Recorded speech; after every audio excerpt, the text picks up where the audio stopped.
What's up? Welcome to a new episode of Movie Schmovie. This is episode number 458. My name is Steve, one of the co-hosts, and as always, I'm joined by Ron. Oh, Joppy. That's John. That's me, John. I'm crunching on ice. Why? I did a really stupid thing. Like right before you started the show, you said, "Everybody good?" We both said yes. Yes. And then I threw a piece of ice into my mouth, and I was like, "Why did you do that? Why did you do that?"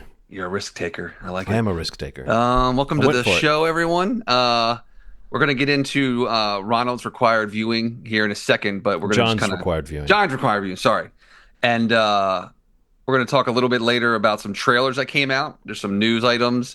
And then I think Ronald will end the show kind of talking about a special event doc that he was able to attend and see. I don't know much about it, but I'm excited to hear it. You guys teased it up a little bit before we started recording, so I'll learn with all of our listeners and watchers. He didn't just get to attend this, Steve. He rubbed my nose in it by telling me about it while he was there. Yeah. And then acted all coy when I said, "Oh, I'm a big fan of that band." Game. That's right there. And he said, "Oh, really? I didn't know that." But he knew. I didn't know that. Oh, You know, weird. oh, really, Ronald? You didn't record in my basement with the box set of theirs clearly visible on the shelf for years. It was even angled so that you could see it. 5+ years ago, John. God, how long ago? How long has it been since we've been together in your basement? At least for real. 6, because 2019 is when we redid the basement, and I think you guys have only been in the redone basement like once or twice. A couple times. Yeah, I Holy remember seeing shit, it. that's crazy. I know, it's wild. Yeah, speaking of you, John, why don't you tell us about your required viewing pick? Well, my required viewing pick is Devil in a Blue Dress, which was directed by Carl Franklin from a book by Walter Mosley called Devil in a Blue Dress, which introduces the character of Easy Rawlins. And it was the character then went on to be featured in a series of books by Walter Mosley. And the plan was to do a series of, at least a trilogy or maybe an additional trilogy. I'm a little unclear. Right. After this movie. I think maybe it was going to be Carl Franklin and Denzel going forward with it. So I don't know why that fell apart. Watching this movie, I feel like we were robbed of at least a solid sequel, if not the full trilogy or whatever the arc of the character might have been if they had done more of this. But yeah, Devil in a Blue Dress is a movie that I remember seeing in the theater with my two good friends, Andrew and Chris, when it came out. So when that came out, I would have been 22. So we would have been right out of college or finishing up college when we went to go see this. And I just remember us all being kind of energized by it. And the one thing I remember that I've taken with me over the years that I know I've mentioned on this show probably 20 times is Don Cheadle's performance as Mouse in this, which I remember when we walked out of the theater, my three friends, my two friends and I, the three of us, I consider myself my own friend. Did I tell you that? Okay. Sometimes the only friend. But no, we were all talking about Mouse and like talking about how cool that guy was. And I don't remember having seen Don Cheadle before this. And so he was on my radar in a really big way because of that. But also this was a very, I remember now seeing this and getting really hooked into the whole Denzel thing very early with this too, because I mean, he was just so like young Denzel. You really can't beat the command of the screen that this performer has, and this is a very potent dose of him. Like I feel like there's a little bit of edgy, still proving something or something going on with this performance that I really, really liked. And I think seeing it again just made me remember. Oh yeah, I remember now why I liked this. This is a well-made, well-shot movie that's interesting, and it got me to thinking about how much, when it's done right, how much I love the detective format of movie. Oh yeah, where you have a character who gets brought into some weird thing, and maybe they're like, you got to give him this, like he's kind of in it because he needs the money and he's a little ashamed, but he's going to do whatever he can to get the money up to a point, and then he gets too deep, and then for the rest of the movie it's him being taken around and beaten up and like fighting his way out and calling a friend and shooting his way out of this situation and like trying to figure out what's going on. But it's just all these different levels of society and the social scene that start to get knitted together in this story.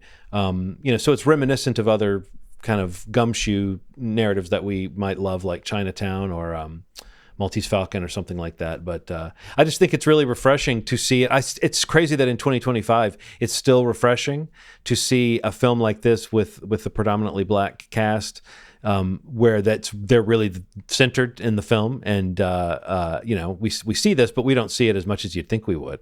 So I don't know. I had a lot of fun revisiting this one, and I kind of got today. I got real excited about hearing what you guys think. Ronald, I think you had an association with this movie, right? Like you grew up watching this? Yeah. So very emotional for me. It's one of my dad's favorite movies ever. Like he would talk about it constantly and would repeat lines from it. Mouse is one of his favorite movie characters of all time. Okay, what line? I'm going to guess what line someone might repeat of Mouse's. Can I guess?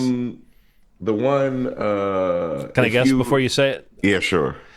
If you didn't want him dead, why did you leave him with me?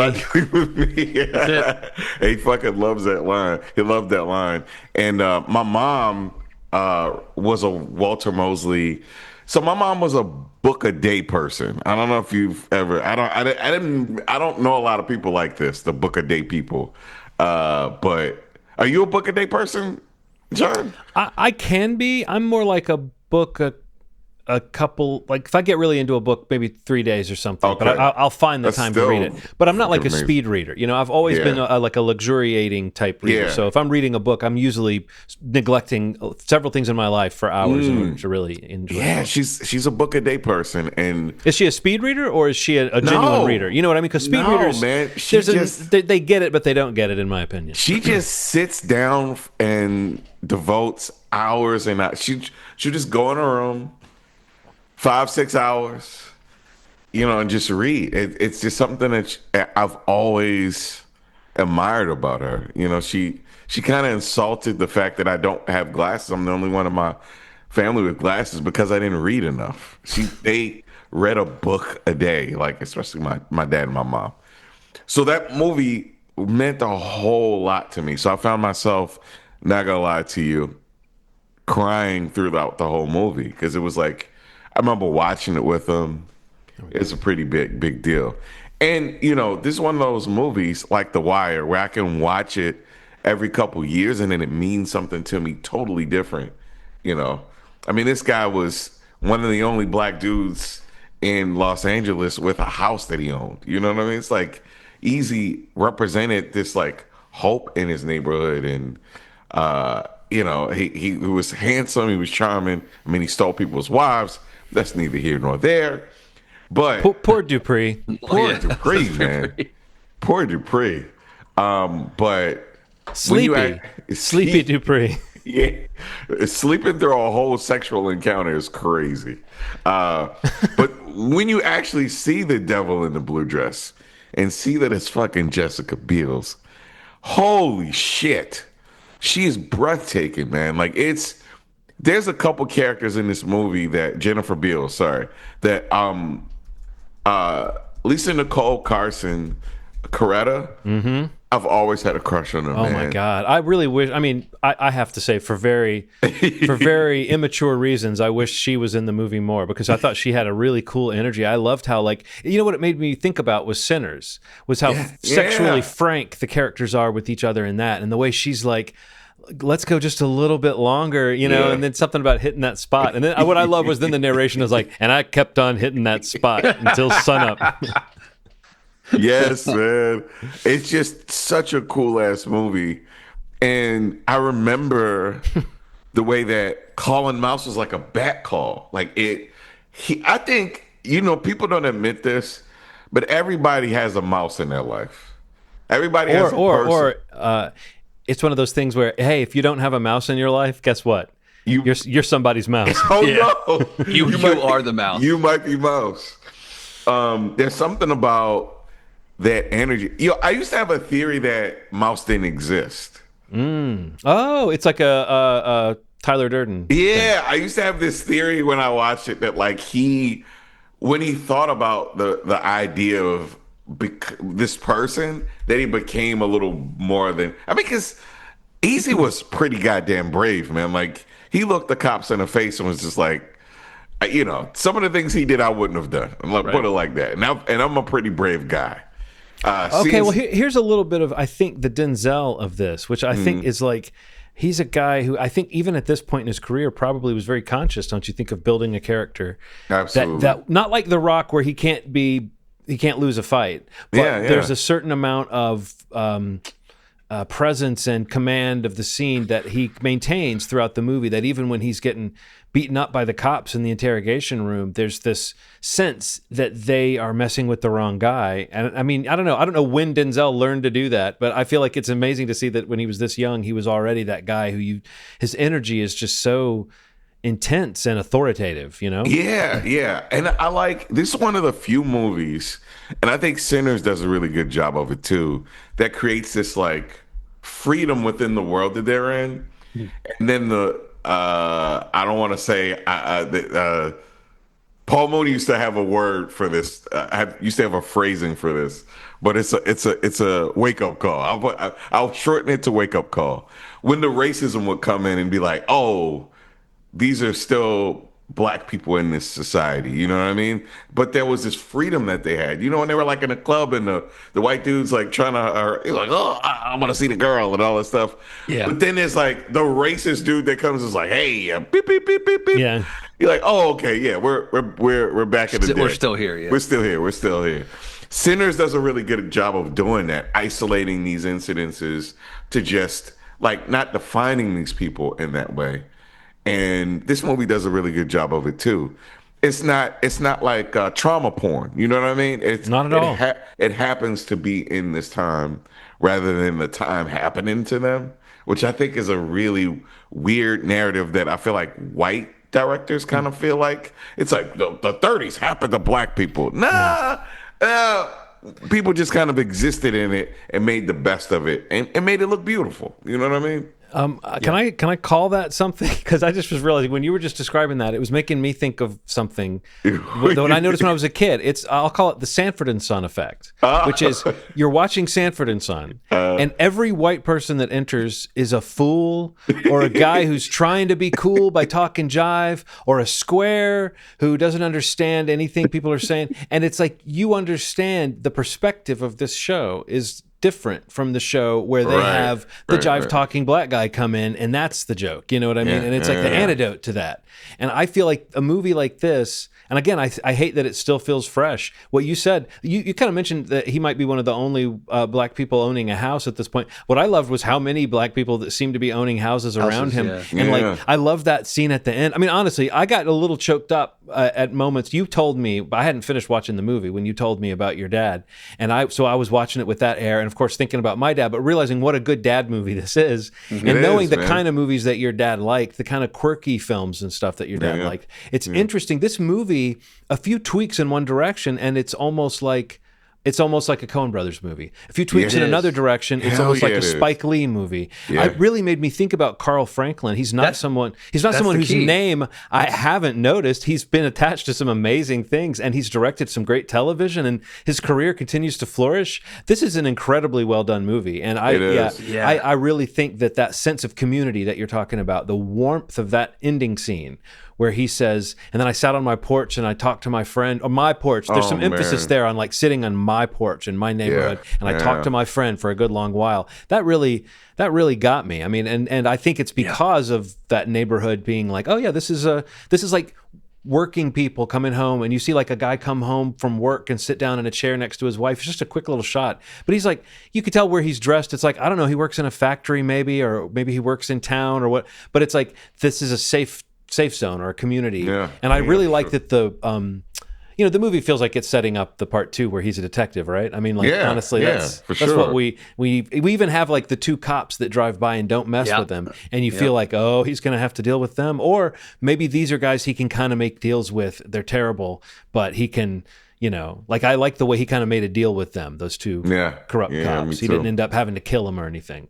So anyway, no, I think that all that stuff was really, really well done and cool. And it doesn't surprise me that your dad would dig this one, just because you've told me a lot about the different types of movies. Like, he likes genre movies and kind of hard-boiled characters and stuff like this. Like, Easy Rawlins should be one of those characters that people talk about. Frankly, there should be the trilogy, a series, especially given that it's Denzel, and it would make perfect sense for him to have had that. it's what could have been, but it's also like it's like a ramp up to Denzel being Denzel. I mean, he's had Right. movies Yeah. at this point that have defined him as a generational probably talent in terms of Yeah. actors. You know, you've got like I want to Glory, Malcolm X, Philadelphia. I mean, those are pretty like Yeah. Yeah. landmark films and movies that got him lots of attention. But yeah, I mean, looking John at the top of this, you know, talking about what maybe didn't work. I mean, it got really good reviews, but it barely made its budget back. It You sucks. know, like that's what it comes down to. Yeah. But I mean, yeah, I haven't seen this movie in a long time, but I mean, you guys have basically touched on my big feelings about it. John, your point about Carl Franklin, I kept thinking the same thing, like that this film kind of felt, you mentioned the Coen brothers, and it kind of felt like one shift a little bit. And Yeah. I kind of feel that way also about his film One False Move. That feels very much like it could have just like fallen into like a Coen brothers type of film. But some of his movies like kind of have that vibe, but on the rewatch, I mean, there's no doubt. Like, yeah, Denzel is a star. Like, he's got the power. He just demands it. He's incredible. But I mean, yeah, Don Cheadle is just like, especially for a character that comes into the main part of the story, like kind of later in the movie. Yeah. Like to be able to be the takeaway. I mean, you have the benefit of like recency bias, you know, in terms of the story he's towards the end. But I mean, just kind of coming in with that presence and that power. I mean, especially if it was one of the first films that kind of, I don't know his filmography totally, but I remember feeling like it was kind of like one of the burst onto the scene for him. But I think he won some awards for it too. But coming out of the movie, it just is like, it's a really great kind of just crime mystery. Yeah. And Yeah. I was reading an article about it, and and part of it was like, this is a movie. This is an example of like a who done it, where it's more about the why done it. Yeah. Like that was so much that like such a great way to distill what I was feeling about, because you know, getting to who's doing what was like a little less interesting to the motive, which in some other movies it's less about the motive. Like the motive doesn't make as much sense. It doesn't matter as much. It's just who was it. Yeah. Yeah. And the way they kind of phrased that really kind of registered with me, because I think that is a good description. It's like the motive in this mystery is very relevant, and you know is pretty. It matters a lot to the story. Yeah. Where sometimes that gets overlooked in movies like this. It's kind of just like a throwaway reason or something. You know what I mean? Just to explain something off quickly. But yeah, I mean the Don Cheadle of it is the big thing for me. Honestly, Yeah. like I'm a He's so huge good. Cheadle fan in general, like in Yeah. life, and I've had the fortune of meeting him, Really? and working with him. Yeah, when I worked for the film studio for the marketing, Oh, his that's so film cool. Talk to Me.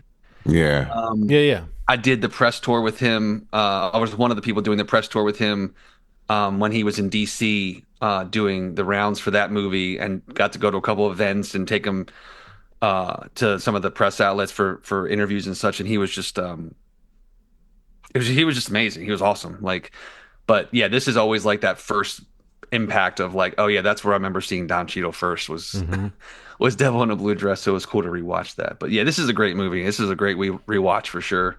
Yeah. And it does make you wonder what else could have been, you know, that character.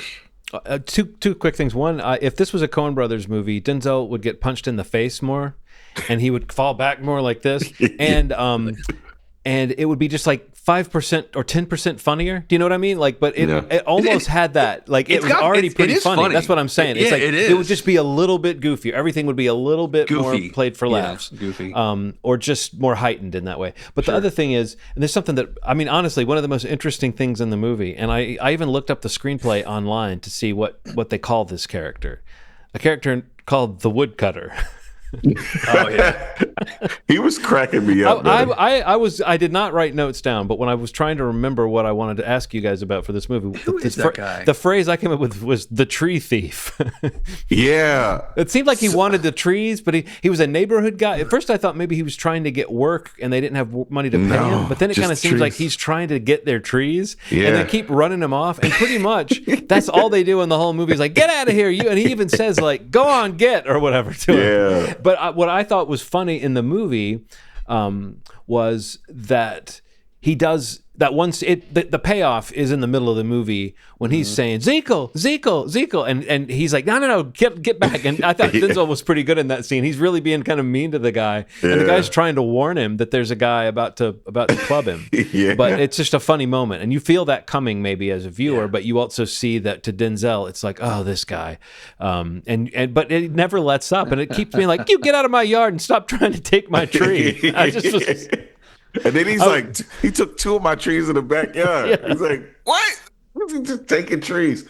Man, when I was a kid, my grandmother is from South Carolina. So she wanted to bring the South to Baltimore. So she had a peach tree, a pear tree, and an apple tree. And she would send my cousin and I, Valance, out in the backyard while these huge kids would try to steal fruit. And I remember trying to say "get" to an adult, like being like, "Get out of here!" Did it have a wheelbarrow and overalls on? No, these were like muscular people that just rode bikes all day. So like it was literally, trying to get some fruit off the fucking. Because she would take them and jar them and make preserves. Yeah, of course she did. Put them on a biscuit. And those kids would fucking drive me crazy. And then sometimes it'd be some adults. Well, I want to have you know, we'll call this the biscuit line. That anecdote was just heartwarming. and made preserves. That sounds great to me. You said put it on a biscuit. I was instantly hungry. So so good, man. I need to eat some dinner. I need something after that.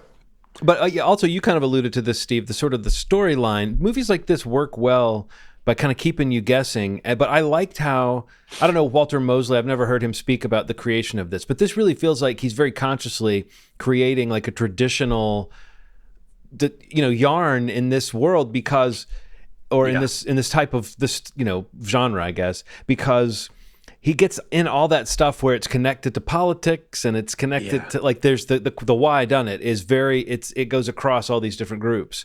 And I think I don't know, I just think that to me is a sign of a good one of these stories. However, I do spend about the first maybe 2/3 of a movie like this going, wait, who Robert McGee is the guy that died in the house, and Frank we haven't met now that's Frank. Okay, we finally met Frank. Okay, but then who's that guy? Oh, so that's Albright. Like the names, they throw around a lot of names in a movie like this, and it's always very early that you're having to be like, wait, these characters all sort of already kind of know about each other, and so there's not a lot of explanation maybe about who's who. But I think usually by the time you get to that last act, it starts to make sense. You start to go, I see who the child molester is. Yeah. When that came on, when they said that, I instantly thought, he has a weird case. Why is he around? In the words of Kendrick Lamar. It's like, damn, he has a weird case. Why is he around? It's funny. This was Todd Carter and what's his name? Terrell? What's the name of the child molester? Right, Matthew right. Terrell. Carter and Terrell are kind of like Kendrick and Drake. Yeah. Say Drake. This is a beef. This is a beef. It is. And he gets everybody to believe or know, in this case, for a fact, that this guy is a pedophile. Man, horror vibes. That kiss that he gives that kid in a car changes context after you... Yes. Jesus, man. And that actor, by the way, Maury Shaken, who plays that creep, is a good actor. And I always wonder about how does an actor feel when, like, that's the, there's a lot of cool parts in this movie. You get to be the guy who's a creep towards kids. But no, I think that who else is good in this? Guy who plays Todd Carter, Terry Kinney. That's an actor I don't think enough about, but he's always good. I feel like it would be interesting to track his roles. He's always doing something kind of interesting. Yeah, and I like his failure of character at the end. I mean, I like the plot point. That's another, in one of these stories, you're always going to see how things end up for people. And I like that, Daphne Monet and Todd Carter, that like it doesn't work. And the reason it doesn't work is because he can't afford to be with her. Yeah. Because she's mixed race. And then she leaves town. Like it's just that kind of ending where it's a little sad and it's a little unresolved, and her story seems like kind of a sad story that hasn't really settled yet, Yeah, I mean, but he's a good dater. I mean, Yeah, 'cause he's a good she dater. came at him with the little I almost kiss. I respect Easy, but I do think it's funny how quickly his narration went from oh Coretta, I can still feel her heartbeat," and then like he sees Jennifer Beals and he's like, "Hello." This is the devil in the blue dress. Exactly. She's of the title. You can't blame me. Yeah, she's No. gorgeous in that, man. Like beautiful eyes. And she's good, right? I mean, like, I don't know if I even man. remembered her being a good actress or good in this or whatever, but I thought she really.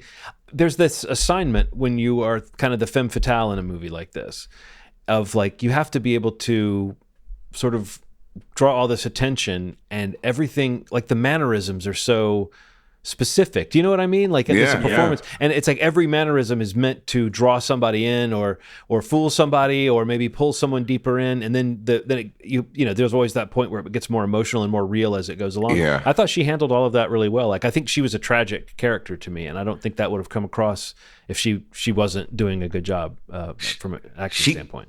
She got the drop on Easy every time. She was like Arnold Schwarzenegger in Total Recall. It's like every scene she had the drop on, just like, hey, hey, hey. It's like, wow, That's the obvious comparison. Man, I don't know if I've seen anybody get the drop on anybody more than Arnold Schwarzenegger in Total Recall. Yeah, I know. Yeah, yeah. He's tricking them and fooling them all over the place. Yeah, with catchphrases to boot. Insane. Yes, but so if you came and you were like, I'm going to stop listening to this show the second they compare Jennifer Beals to Arnold Schwarzenegger, then we got there. Yeah, man. If you like movies with mixed race hiding, weird cases and pedophiles, killers sent at the drop of a phone call. And poor Joppy. And poor man, you know what I really enjoyed? The idea that Joppy would not snitch, and then a fucking crowbar to his. He's like, not my property. I know. It's like, not my business. I love that about Joppy. I love how disappointed Denzel was when he said, "Oh, Joppy." Yeah, yes. He's just looking at him and he's like, "Oh, Joppy." He owed Joppy the minute at the end too. He kind of was like, "Oh man, that scene was rough." Yeah, no, that's crazy. It's crazy how funny that moment is, but also how like that's pretty dark. That like the second that Easy walked away, Mouse was just like, "Fuck this guy." Yeah. But it makes you realize why you don't call this guy. But I like that Easy's wrestling with that question. I mean, honestly, I found that really dramatically cool and kind of interesting, and from a depiction of like the bond between those characters. That Easy at the end is saying to Odell, I guess, who is Odell, his neighbor, or I think it is. There were chores being done. Like I feel like he was doing chores with them. I saw like a. Right, it's hard to say, but anyway, his friend who seems to be like, he hangs out with him at the bar earlier, and he's around the neighborhood. But he asks him like, what would you do with a friend, or what is it okay to be friends with somebody even though they don't always do the right thing? Like, and obviously that's setting up more of a relationship between Mouse and Easy in the books. I'm assuming that it follows that a little bit. But if you take this as a single statement, it's a kind of cool question for the hero to be wrestling with at the end. It's a little bit adjacent to like Superman trying not to kill people, is to say like Easy Rollins doesn't really like that it went down that way with Joppy. That's wild, man. But Joppy shouldn't have been, such a weasel. Yeah. I do think that was good. That was good misdirecting, because that actor, that performance, that role doesn't scream this guy's going to be the traitor. He screams like he's going to be. No. At most, I thought he was going to get killed in the middle of the movie. I was like, his friend who runs the bar, we're going to come in and find out that Tom Sizemore has killed him. I like the way Tom Sizemore died, though, just kind of like crawling on the ground in front of him, and they're just waiting for him to stop breathing.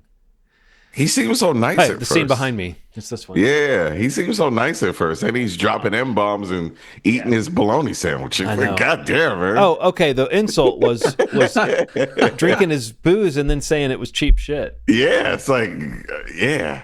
And he called him an M-word. It's like, Jesus. I believe they call that a triple whammy. Don't eat my sandwich. Don't call my liquor cheap, and don't call me the N word at all. And within 15 minutes of me seeing you, you got to spread that out during the course of a friendship. That's what you told me that when we started hanging out. Yeah. Don't call my liquor cheap. I like how Denzel's so mad at the end of that scene, like when they leave and he's in his house and he just realizes they've corrupted his. Like they've been in his home now. They've cornered him in his, like he now knows he can't get out of this shit without going forward. And I thought that was cool because remember at the beginning he just needed some pocket money. Like he's not like a hard boiled detective, but I do like that he kind of picks it up along the movie. And I like at the end, what did he say to the guy when the guy comes up to him and says, when he barges into the place and tells the lady at the front desk what's going on about the pictures. Right, and the guy said it wasn't very smart to reveal anything about Mr. Terrell's or Mr. Carter, whichever person he was going to see, their private life to the secretary. And he was like, I don't give a fuck what you think is smart or something like that. It's like, I'm running out of time or something. I don't have time to worry about what you think is smart is basically what he says. I just thought that was a great line. But also the guy, when he says it to him, is kind of like, okay, well. You know, like they're advanced enough in this world that they're not just taking him and throwing him out because he's walking in. But there is a little bit of an attitude of like, how dare you speak to me this way? You know, that kind of percolates in every scene. And I think Denzel's like, he's just so great at cutting through that energy, you know? Yeah, man. So, I mean, his journey wasn't easy, Rollins. All right. All right, you killed it. You did it. You killed it. There was a vibe and you killed it. Where are we at here? So who's next in the required viewing choice? I believe I'm next. That comes to Ronald. Okay. What do you got on the dock? Anything? Tony Scott didn't make all shit. He made a lot of not shit. Yeah, right. I think most is probably not shit. I'm just telling you guys. Oh, okay. I think even his It's shit, official here. I think even his shit is probably watchable shit for the most part. Yeah. So I'm going to suggest one to you, just fresh off of a very exciting race car movie, Days of Thunder, starring Thomas Cruise. Now, I do know this is on not Tubi, Pluto? Kruby. Pluby. Some Pluby. Tubi. Do you start Tubi up just to hear that? I do. It's cute. It's so cool. But yeah, Days of Thunder looks like on Pluto. And what else is it free on? Neptune. Neptune. Yeah, I think that's all it's free on. Pluto TV. Yeah. So grab the app and get it for free. Or rent it for what looks like $4.99 maybe, $3.99 on Amazon. Yeah. So, very reasonably priced movie.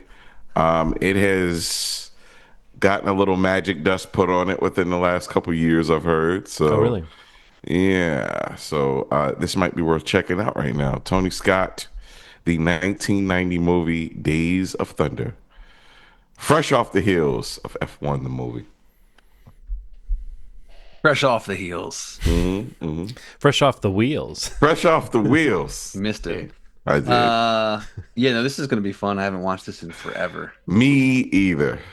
It's going to be fun. I haven't watched this. So Ever. Wow. Yeah. I don't know if I've ever watched it either, to be honest with you. I feel like I've seen bits and pieces of it on TV, but I don't know. I used to be obsessed with it. I remember riding the ride at King's Dominion. Oh, Yeah. wow. There used to be a ride at King's Dominion down in Virginia, and I guess that's the paramount of it all. Like when they owned King's Dominion, they had a Days of Thunder ride. Yeah. And yeah, it's like, oh yeah, this is awesome. Awesome. Yeah, cast is insane. Yeah, this will be fun. Yeah, no, this is a good one. Written by Robert Towne wrote this one. Cool. I think Tom Cruise has I think this is one of the ones he has a writing credit on.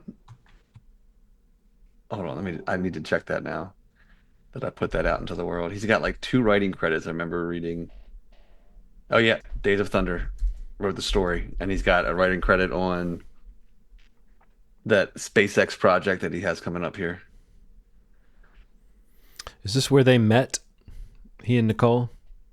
I think so. Tom yeah, Cruise? I was gonna say that this might have been the maybe not so meet cute for them. The worst day of her life. Possibly.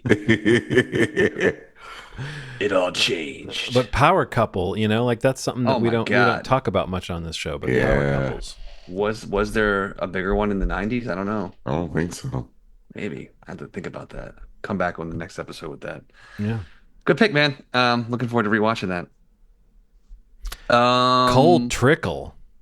Dude, what a name. Cold Trickle. Cold Trickle. That sounds Cold Trickle. It sounds like Cold Trickle, which makes me think That's like a crazy name. like you're pissing your pants, but it's cold. Yeah, that's an out of control name. I'm thinking about naming the guy Cold Trickle. Change it. Okay, his crew chief is named Harry Hogg. Change it. Yes, They were having fun with the names. You got to also remember that this is a Don Simpson production. Oh, totally. This is like one of the ultimate. I mean, like I picture this movie maybe more than others when I picture that Don Simpson imprint. You know what I mean? Like, yeah. This is what a wild guy he was. Oh, dude. And they've been talking about him a lot. Bruckheimer in a lot of the interviews for F1. This is one of their co-productions, but they he came up a lot in a lot of the podcasts and interviews I was watching where Jerry was being interviewed for F1. Oh, cool. Yeah, because obviously there's a connection to Days of Thunder. Yeah. But yeah, talking about Don Simpson and Tony Scott quite a bit. So good timing. Yeah. Cool, man. Trailers. Let's talk about a couple trailers, or maybe we can each throw one or two out that we've watched. There's been a bunch of new ones that came out this week, relatively, well, past couple of days especially. The one I gotta say is just the Stranger Things trailer. Finally, like a real trailer, Real trailer. A real trailer. Yeah, you actually see some stuff kind of trailer. Shit's afoot. And it gives you things to think about and things to worry about and ideas of who might be grouped together. And I will say there's one thing they did that seemed really smart, but also like they knew what they were doing. There's a shot of Dustin crying. Oh yeah. And then you see that he's with Steve when that happens. Yeah. And you go, oh, because if they just showed Dustin crying, my assumption would be Steve's dead. Yeah.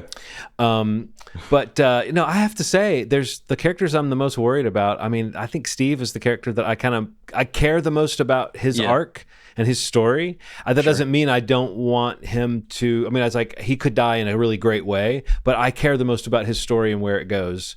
And I think they might know they have something there with that character. As far as other characters, I don't know. Henry's still invested in this show, so we sometimes talk about who we think they would intend to kill and who needs to be around at the end. And I don't know. I don't have a real strong feeling about anybody on this show. I feel like they've made such a big deal out of how they do intend to, let some folks go. But I don't know. Do you know what I mean? I don't know how brutal it needs to be to feel like the stakes are high. But there's obviously a lot of characters left standing around at this point, and they can really make us hurt before this thing's over. So I hate to say, that's what I'm thinking about when I watch that trailer. Who's dying, who's dead, what's happening here? I feel like Mike Wheeler is the most underutilized character in the entire show, and I kind of want to see him do something really cool this season.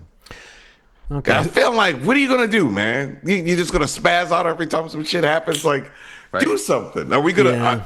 Is it for something? Are you you got some sort of shit you can? So what do you think? Do you think 11 needs to be around at the end because her freedom and her getting past all this is such a big part of this, or do you think she's on the table as a possible like she goes out to end the story kind of thing? Definitely. Like, what do you? Yeah, I think she's gonna. I don't know that she will, but I think that's definitely a possibility. Yeah, I think so. But do you know what I mean about some characters? It seems like they need, like, for this story to end, and you feel like, oh, that's the story we were watching. I feel like Mike and 11 have a story that has to carry through to the end somehow. Yeah. I feel like there's a lot of characters around them though that don't seem as safe. Like Hopper almost seems safe just because they killed him and brought him back already. Right. I'll tell you who doesn't seem safe to me is Murray. Murray. Oh, yeah, yeah. Not Murray. only has Murray like Not safe. outlived what you think that kind of Yeah, comedy yeah. character might on a show like this, but he got to have some super badass moments in the Yeah. fourth season, and he kind of already got to have that arc get complete of like he was a hero. So now he would be a sympathy kill. Yeah. What's Will's older brother's name? Jonathan. I feel like he Jonathan, yeah. could be a. I feel like he might be a. There's I a don't know. couple. There's a couple scenes in the trailer that I I feel might tip towards that a little bit. Oh yeah. Okay. Yeah, like where Nancy's like washing her hands. Oh, and yeah, she's and she's crying. crying. In Yeah, the, sink, yeah. in the mirror, and they have a conversation earlier in the trailer about like, or he says some kind of like, he's kind of not been used as much, but he has a moment in the trailer earlier on where he's saying something very like end gamey, you know, like Yeah. Yeah. we have to do this or something, you know. I forget what the actual line was, but you could see that, or I could see that being something where it's like, you know, I don't know. Yeah, I mean, for all the shit Stranger Things gets, like I feel like this show gets shit on so much, and like I watch a lot of the discourse recently, especially like, you know, oh, they're breaking it up into three things. Oh, they're making it you watch it over the holidays, and like, oh, it's taken 9 years to have this many episodes, and this show back in the 80s put 5 seasons out and had 200 episodes. Like, what are we talking about here? Like, you're talking about a sitcom that was 20 minutes each that like was shot on a soundstage, you know, in one location with a single camera. Yeah. You know, and it's like apples and I just can't stand that stuff, and I don't want to be the person. No, I can't either. That can't acknowledge that. Yeah, sure, they take a long time to make this show. Like, yeah, you think they'd make more episodes, but really, I genuinely believe if you watch the show, whether you like the show or not, the show, like, you see why it takes a long time. Yeah, you know, yeah. like the show is like, it really is one of those like, you know, I'd say like Game of Thrones and this show really in the last decade are like the production value shows where you're like, they really are doing something that is cinematic, Yeah. you know, that is like on that level of production. And there have been more shows since then for sure. Right, but I mean, when you think about those kind of episodes that feel like little movies, kind of Totally. Game of Thrones really cornered the market on that, and I think For Stranger Things has definitely had a couple of those episodes where it's like, and you know, Steve, it's so funny to me. People are actually complaining about the release schedule. It's like, what do you want them to do? Put it out in a different random day, and that's somehow better? Like, this makes so much sense to me. Like, as a member of a family that has always binged Stranger Things, getting a little dose on Thanksgiving weekend, then getting a dose on fucking Christmas, and then on New Year. Like, no, that sounds incredible to me. That's exciting to me. And giving me like really a exciting. week or so in between to kind of chill out, or a month Digest and it, then a yeah. week or whatever. I like that. I mean, again, I get why people want to be cynical about everything in the world, but I don't understand why they have to open their fucking faces and talk about it so much. It's just so uninteresting. Let me guess, you're attacking some project or some property that you don't like and trying to make it sound like a moral failing that it exists. It's just, it's so stupid that people are even taking the time to do that, because there are logical reasons to critique anything, you know. The people you're talking about are not engaging in like what the flaws of the show might be. They're just kind of being like, oh, this garbage again? Yeah. And then people act like, oh, it's just ripped off from this or that. Oh, Stephen King and Steven Spielberg. And it's like, okay, you do that. Yeah. Exactly. Like, yeah, you rip off Steven Spielberg and Stephen King at the same time and do a good job of it. Let's see how you pull it off. I mean, this is their way of getting around keeping the conversation going, breaking it up the way they are. I mean, if Netflix is going to be steadfast about this releasing stuff, in one big drop, this is the way to get around having a conversation that lasts till next year. You know, it's a cool way to do it. It's smart, and if you really think about it, if you use your brain, that's the way that they're getting around it. It's like, this is the way that you people get sick of things kind of leaving the conversation quickly. Fuck it, we'll break it up. We'll make them longer. We'll make them more epic. That makes sense to me. Why, like, take it. And I think that, you know, as much as I complain about Netflix, I will say this, man. I think people take that shit for granted, that art is being made at the clip that it's being released. people think about it in a weird way. It's just like, oh, feed me, feed me, feed me. But Stranger Things is a once in a lifetime sort of TV show. And if you don't understand that, fuck you. I don't. Right, you don't have to even like if you don't it. like the show. Yeah, totally agree. It's like Game of Thrones. It's like people talk about sure, but this is a once in a lifetime kind of show. Like if you don't get it, that's fine, but you have to understand the elements that make this thing work. That's why so many people like it. If you're outside of the conversation, that's okay too, but there's a reason why so many people like this thing. It's good. Yeah. It is good. It's of quality. You know?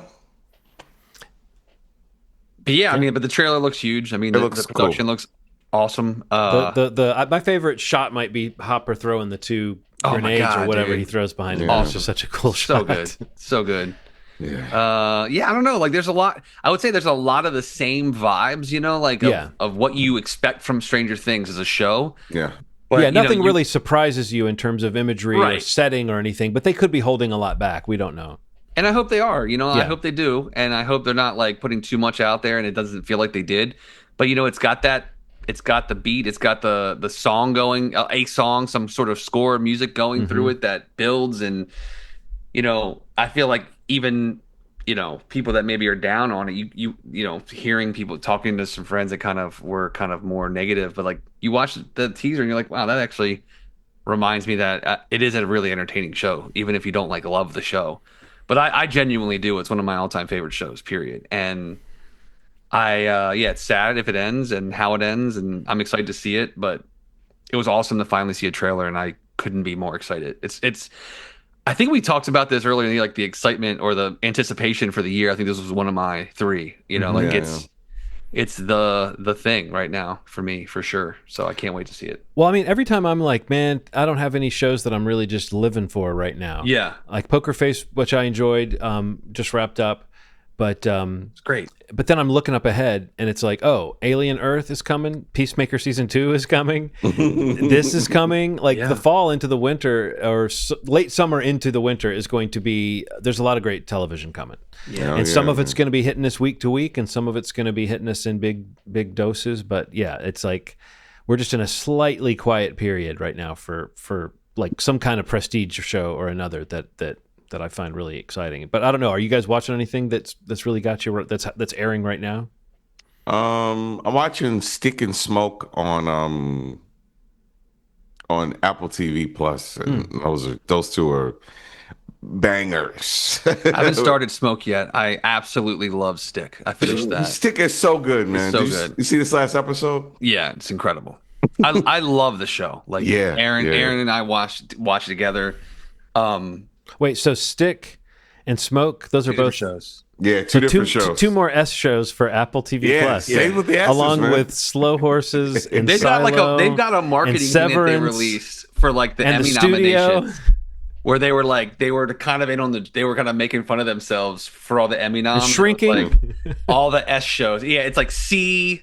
Like they have like 8 or 9 shows. I mean, I don't know why that amuses me so much, but it is funny that at this point they must be like, well, can we make this show start with S? And if you're making a show for them and they aren't trying to make it start with S, you're like, they must not think very much of this show. Right. Yeah, that's super funny.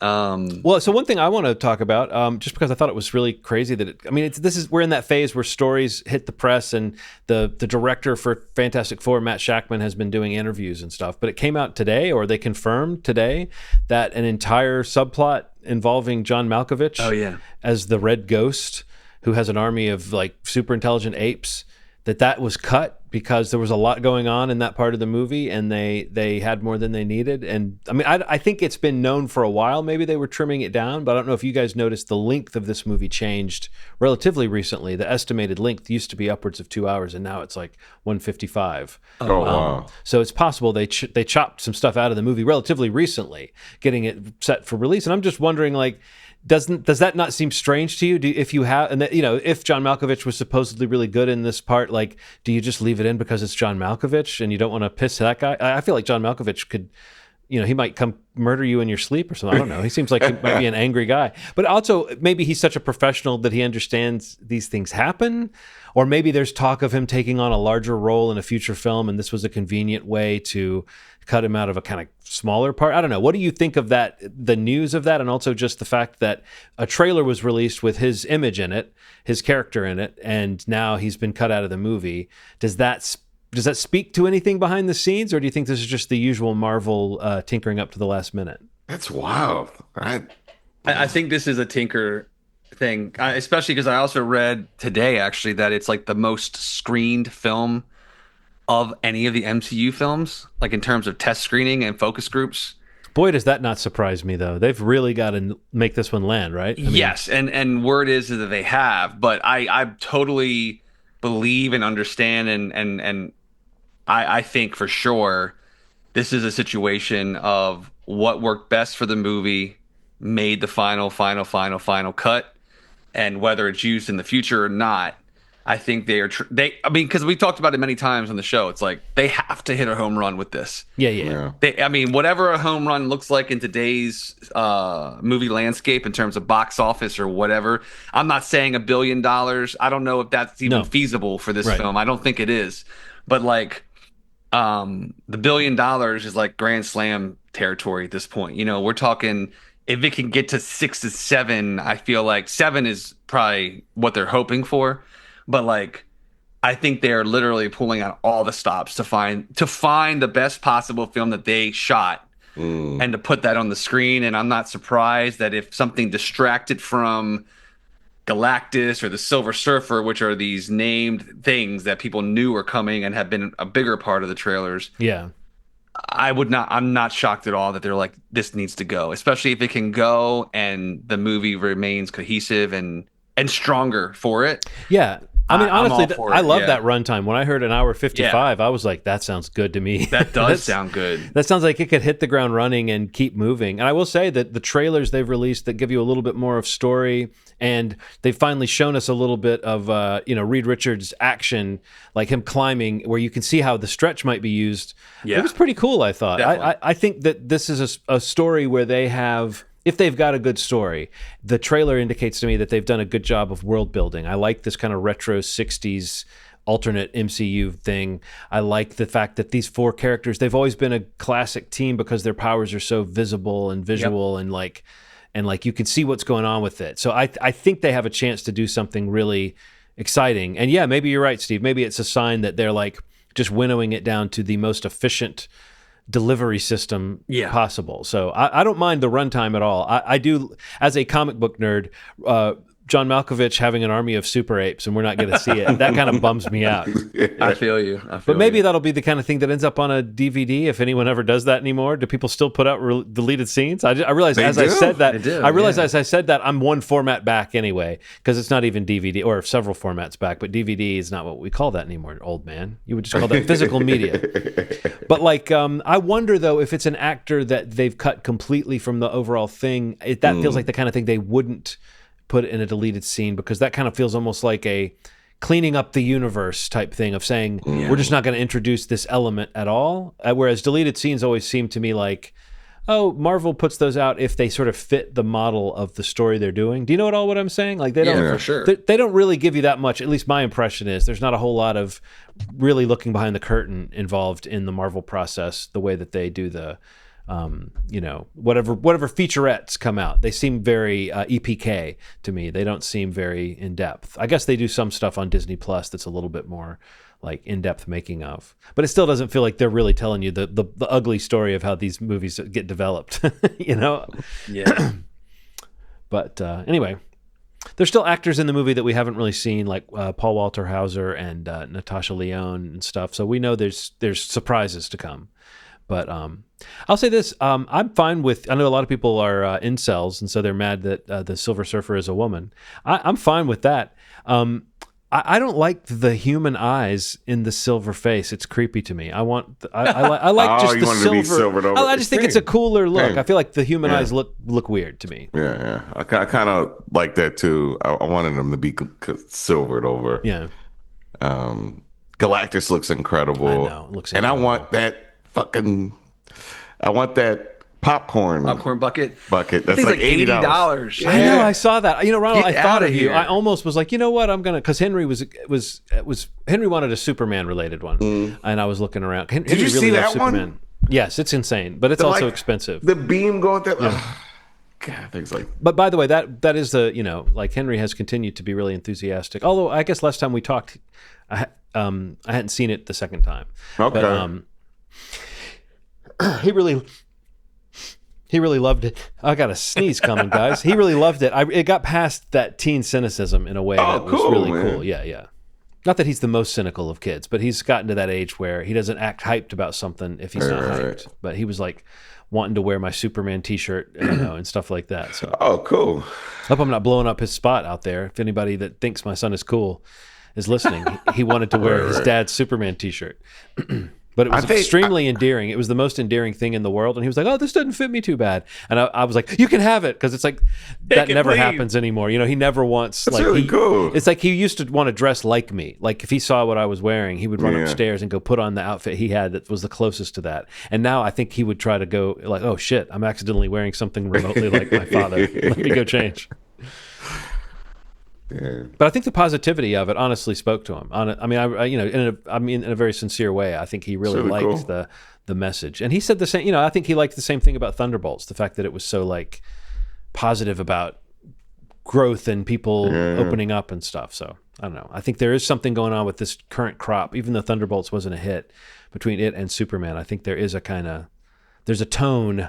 There's a vibe going in these things. If Fantastic Four can kind of keep that feeling of hope and heroism going, then maybe they have something. I'd like to think they have. I feel slightly cynical that just anything is going to catch people's hearts and minds the way it used to. There's really no telling right now who's psyched for a Fantastic Four movie. Like I think you were saying, Ronald, before we started recording, like it's hard to tell whether people I think people might be excited to see, like in Friendship. Have you seen the new Marvel? I think people might be excited to go see the new Marvel more so than the name Fantastic Four really meaning as much as Marvel they really want that name to mean so much to audiences. But I don't know if it's connected the way that say like Superman has. Hashtag super shit. Hashtag super shit. I've been dreaming about that. Like, I loved that. He created the best meme, like the monkeys at the computers typing away. Like now they've got a GIF to use on anybody. They do.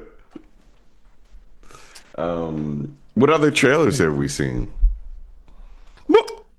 Ronald, what have you seen? Mortal Kombat 2. That movie looks so fun, man. It's like they took all the things that people wanted in the first one, like actual Mortal Kombat. Really wanted that to happen, and put it into the second movie, and it just looks like what we've always wanted in a Mortal Kombat movie. We got fatalities, brutalities. We got it all, man. It looks like we got sort of this laundry list of things we wanted in a Mortal Kombat movie. I know my laundry list has fatalities and brutalities. Hopefully we get a babality. I don't know. They also have friendships. I don't know if you remember that. Friendship. They've got Carl Urban in this one, right? Yeah. And I did not like him as Johnny Cage at first.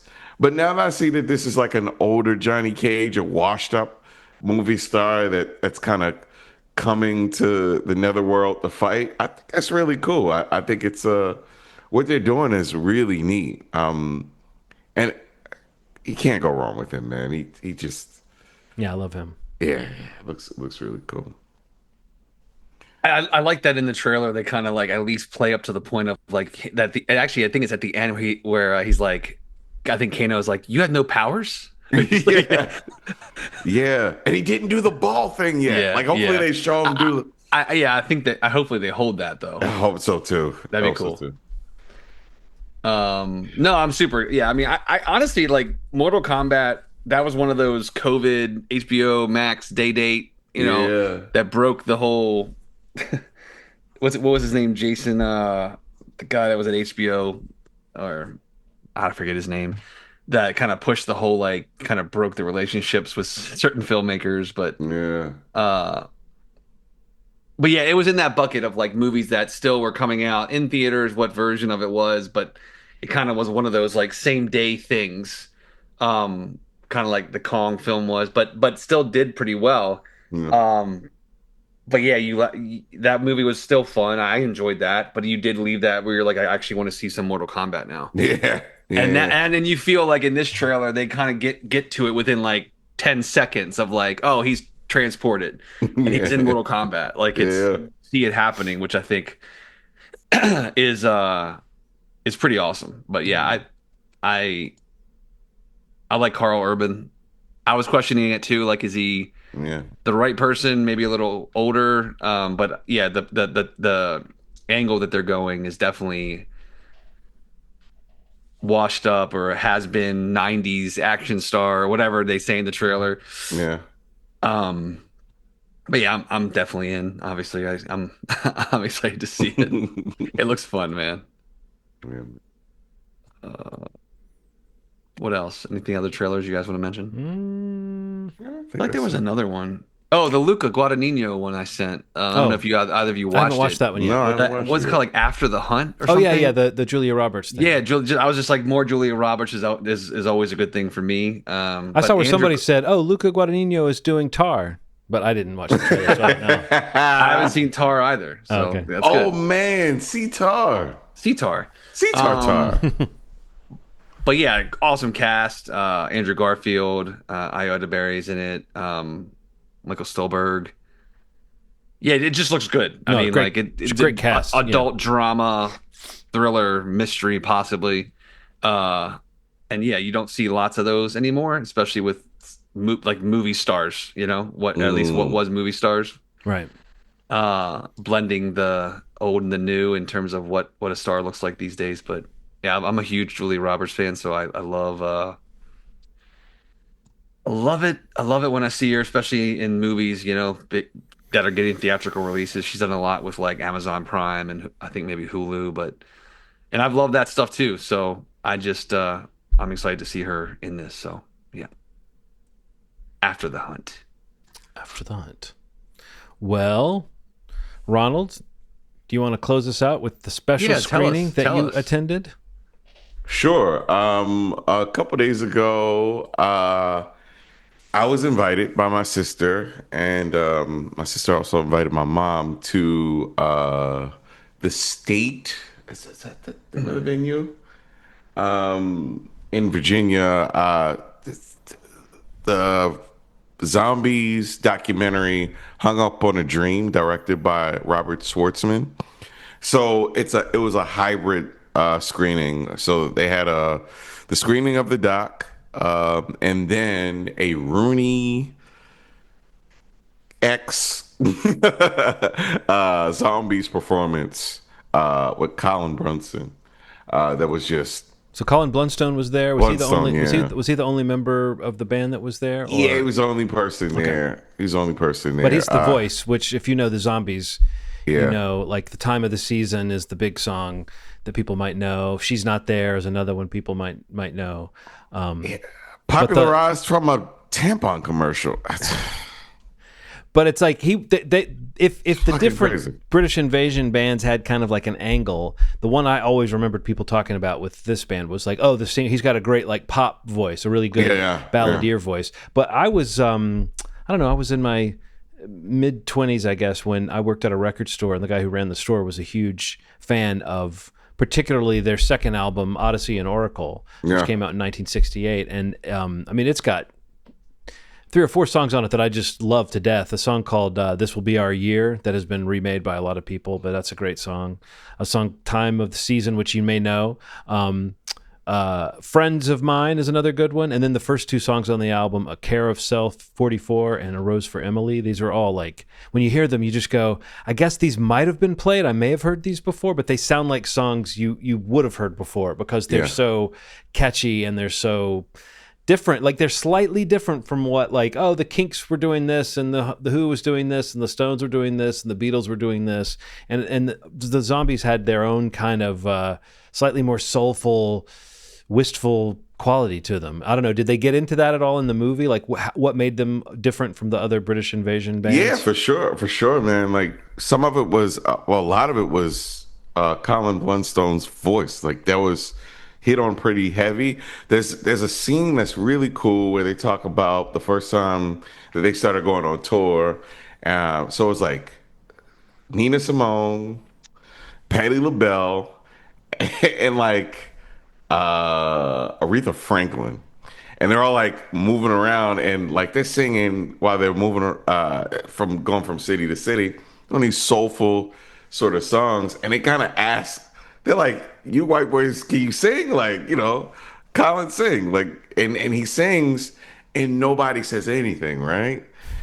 And then they just like roar into this applause, and what essentially caused the pause in every piece of doubt that existed with his voice, because he talks about not really liking his voice at all for a really long time. I think he just got comfortable with his voice like in his 50s, 60s, 70s, I mean, like, yeah, that's a big part of it. He had zero confidence in his voice, even though it was such a unique voice. I mean, if Patti LaBelle is telling you that your fucking voice is off, some and Nina Simone, and Yeah. it's like you should kind of understand.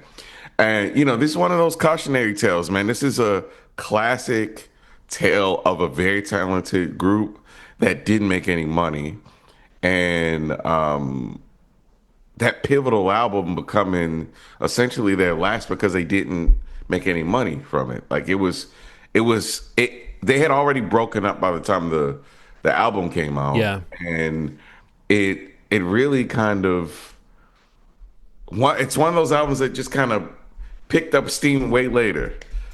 People started to notice it way after when you're right, like those songs just started to become, used commercially, put in movies and things like that.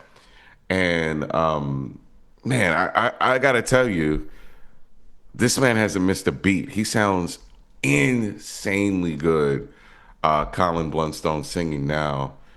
We watched him and Robert Schwartzman play this kind of unplugged versions of some of the bigger songs that they've had. And Oh, so the director of the doc is a musician? yeah, he's from Rooney. So it's Jason Schwartzman's brother, Robert Schwartzman, who is the lead singer of Rooney. Rooney's pretty big, kind of big around the early 2000s. It's their 20th anniversary of being of touring. Yeah, so he's an actor, he's a director, but people mainly know him for the band Rooney. And he was really nice, man.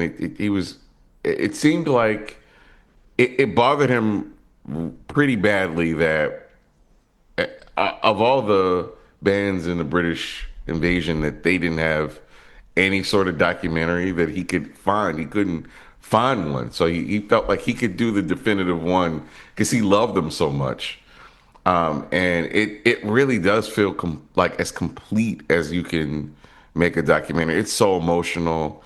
One of the band members left early and became an executive, wound up dying of cancer in the late 90s, but he wound up performing with the band when they kind of were on their comeback in the late 90s, early 2000s. So you see this really cool performance of this. I mean, he wound up becoming like an RCA executive or something like that. I forget his name. But yeah, it was so well done. Hearing all the perspectives and them not getting any money, like it's Yeah, that sucks. story comes up so often with bands where you would think that would Yes. not be the case, and especially when you know how many people love an album or celebrate it, and you realize Yeah. that they're still not in the black on it. It's Yeah. crazy. There's a story that they told about going to the Philippines. They went for a week, 40,000 people for 5 days straight, and they got no money out of it. Like almost no money, like pennies on the dollar for what they did. And they were asking kind of like, yeah, what the hell? Why don't we have any money? And just, Well, I should mention we've been mentioning a lot how Colin Blunstone has a great voice. The prime songwriters for the band are Rod Argent and Chris White. I think Chris White wrote most of my favorites, oddly enough, but Rod Argent might be the one people think of as the main songwriter because he was the keyboardist and really kind of maybe one of the big musical geniuses of the band. And then Chris White was the bassist, who also wrote a lot of songs. So it had that kind of interesting relationship where Colin Blunstone was the voice, but he wasn't the songwriter. And the guys who were the songwriters didn't have that particular, whatever that frontman quality is. I always find that tension interesting in a band, in any band I've been in, I've always been the person, well, I'm either singing and writing the songs, or I'm just playing. I'm not usually just writing songs for someone else to sing. So it's an interesting relationship. I wonder if there was tension. Does the doc get into that? They talked about that a lot. They talked about that a lot. So Rod expected to be the singer, and then Colin sang, and they were like, "Sorry, dude. Sorry, guy. You are an incredible songwriter, but you gotta." Yeah, but you have the slightly less good voice. I mean, honestly, they're all good singers because the harmonies are really strong and stuff. But yeah, Colin Blunstone was the star of the. There was a song that he wrote about one of the wars that Rod Argent wound up doing the solo on. The song is called. Oh God, it mentions the year. I think it's Butcher's Tale. Yes. Western. Oh yeah, but Butcher's Tale, Western Front, 1914. Yes. And they were just kind of saying like he'd been convinced at that point that he wasn't the lead singer for so long that essentially that was like a demo, and they were like, "This is incredible! Like, let's keep this." And they were talking about. Actually, that song was written by Chris White. I wonder if maybe I didn't have the right song. Anyway. But recording at Abbey Road and not being able to afford it, like literally as they were singing, people moving pianos and being like, "Next session's coming up, guys. You're gonna have to shut the hell up and get out of the studio." They're like literally moving stuff around them. So they're like singing as things are being moved. They really didn't have a lot of money. But yeah, it's a beautiful, beautiful doc. It's coming out next week, I think, on all the major streamers, PVOD platforms. That might be the 26th. Might be the 26th. I think it's coming out the 26th of July, but it's coming out this month. Worth a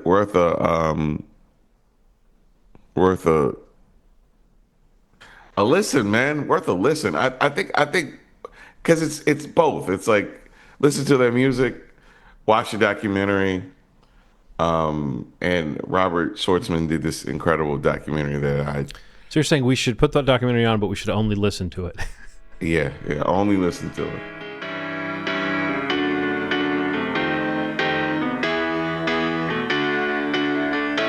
I think that's a show, fellers. Yeah, man. We did it again. There it is. The 458th plus time. Yeah. Well, that we did count those that we did it again, right? Yeah. I guess it's at least. Yeah. Movieschmovie.com is the website. You can go there to subscribe to the podcast in the podcast platform of your choice for the audio version. You can also go to youtube.com/movieschmoviepodcast if you'd prefer to watch or listen. Long form, short form, so many options there. It sounds like a great option if you ask me, but that's just my opinion. And I'm just a guy. I'm just a guy. What do I know? I'm just a guy with a podcast. But yeah, thank you so much for listening. As a reminder, next week's required viewing, 1995's? 1990s. 1990s. I see, I jumped the gun. 1990s.